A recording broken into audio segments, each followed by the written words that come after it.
السلام عليكم. لا تنسوا الاعجاب بالفيديو والاشتراك في القناة تشجيعا لنا لنستمر بنشر المزيد إن شاء الله. السلام عليكم أعزائنا الكرام.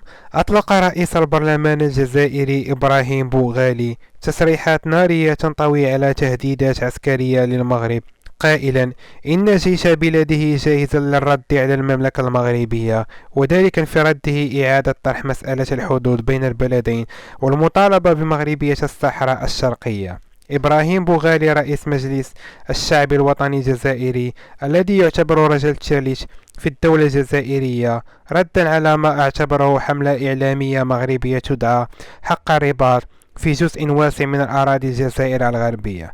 وحذر المتحدث في كلمته أن العقيدة العسكرية للجزائر مبنية على الدفاع، قائلا لن نسمح بالمساس بأي ذرة من ترابنا فحدودنا دفعنا من أجلها ثمنا باهظا.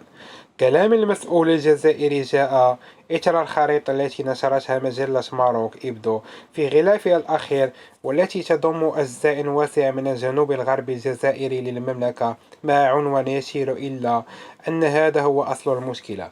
وسبق لمديرة الوثائق الملائكية في المغرب بهيشة سيمو تأكيدها بأن الصحراء الشرقية أرض مغربية، وأشارت إلى أن هذه الوثائق متوفرة ويمكن الإطلاع عليها، ولا تشمل المراسلات والمبايعات فقط، وإنما تضم أيضا عددا من الخرائط والاتفاقيات ورسومات للحدود منذ العصور الماضية وإلى اليوم. وقالت إن إدارة الوثائق المغربية حصلت على الوثائق من دول أوروبية.